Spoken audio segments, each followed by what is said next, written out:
English Listening Test. Part 4. Designed for B2 learners. This test consists of 20 questions which are divided into 4 parts. I will give you a short instruction at the beginning of each part. Before we get started, take a pen and paper so you can take notes while listening. Are you ready? Let's get started. Part 1. Listen to the conversation and be ready to answer the true or false questions.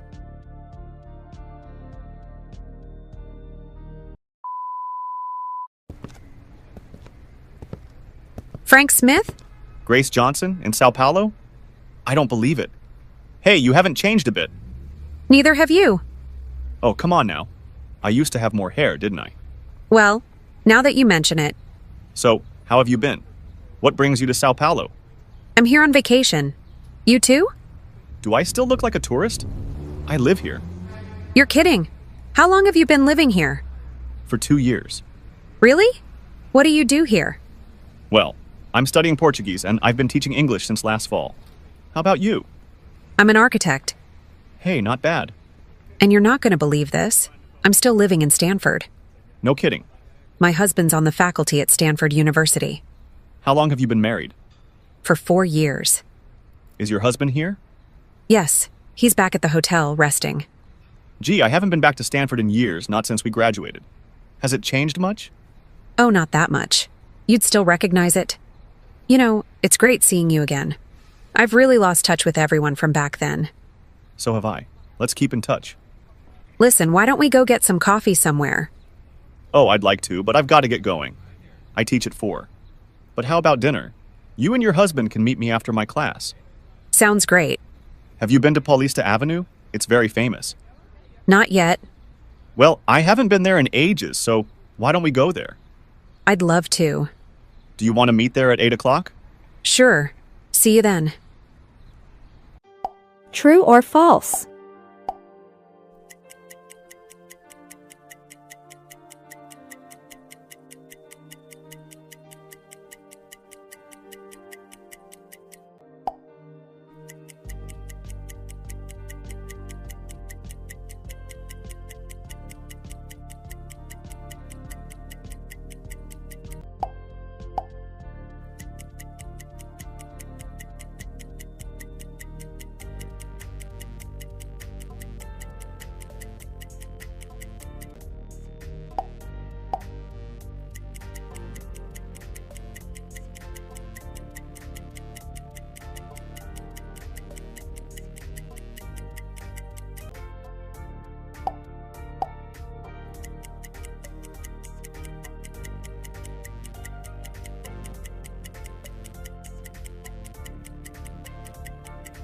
Part 2. Listen to 5 people talking about their family trees and match the speakers with what they mention. There is one extra name which you don't need to use.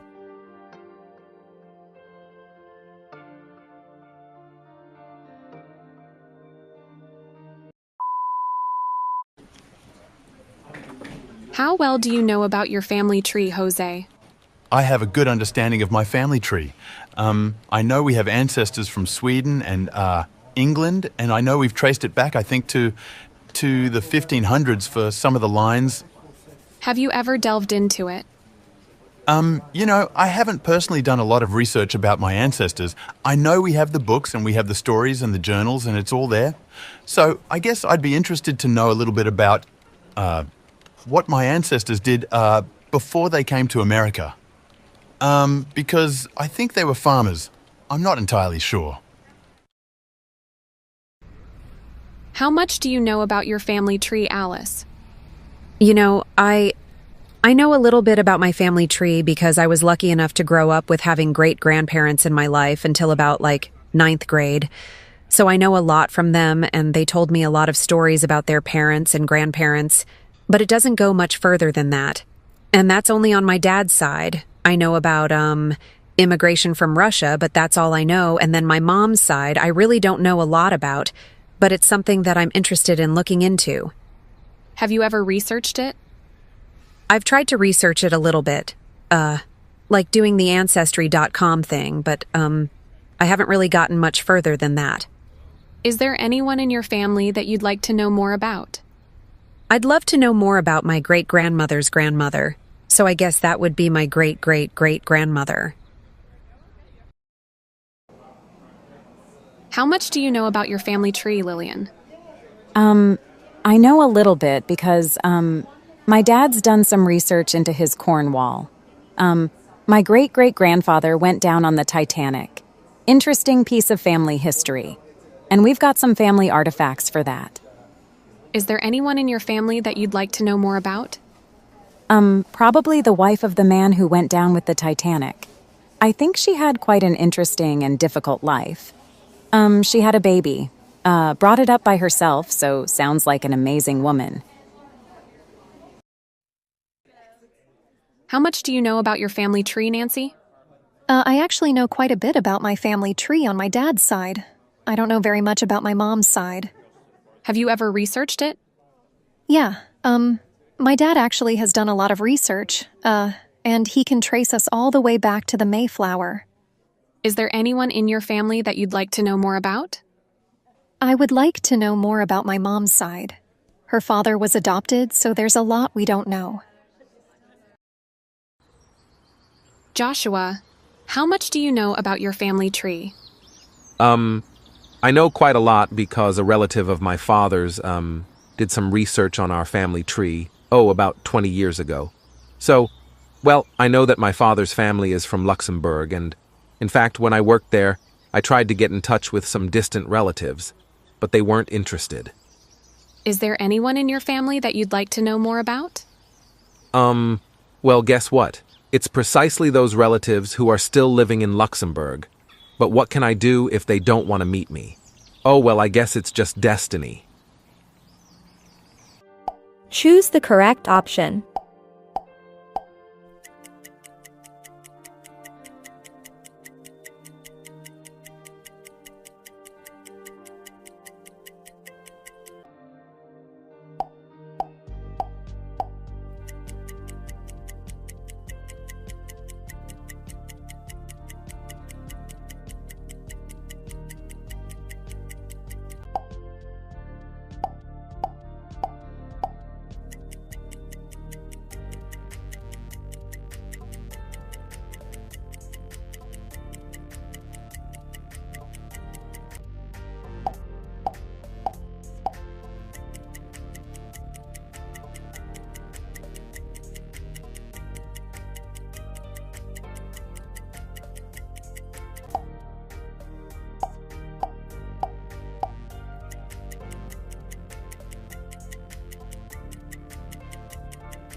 Part 3.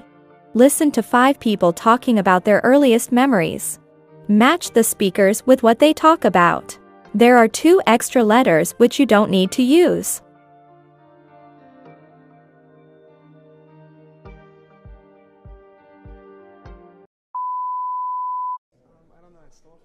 One of my earliest memories is from when I was around 3 years old. I was at home with my mom, and I remember playing with individual plastic soda bottles, which I absolutely loved as a toy when I was little. Some people might think it's a boring toy, but I found it to be so much fun. My earliest memory is of living in Malta when I was young and looking out of the window to see the grapevine and the veranda outside my bedroom window having been destroyed by a whirlwind that had just gone through the garden of the house. It hadn't touched the house itself, just taken out the veranda and the grapevine. My earliest memory is my first day of school when I was about 5 because I was really nervous, and I forgot to tell the other people my name, so people were kind of confused. My first memory is most likely from the local airport, but I have a suspicion that it is from there that I saw a picture of myself pushing a stroller. Therefore, it's challenging to determine if that is an actual memory or just a perception. My earliest memory is walking on a beach with my family collecting shells. I somehow remember finding a piece of blue glass that had been worn smooth by the waves. When I showed it to my mom, she told me to keep it because it was such a pretty color. Choose the correct option.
Part 4.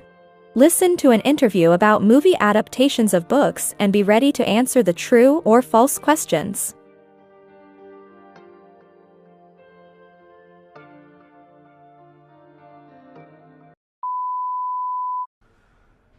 If you're a regular moviegoer, you may have noticed the long list of movies that have been shown recently that are based on books. Yet, it can't be easy to turn literature into film successfully. Today we're going to take a look at the subject of movie adaptations, and we've invited movie buff Adam McKay into the studio to share his views with us. Hello, Adam. Hi there. Adam, what is it that makes a good movie adaptation?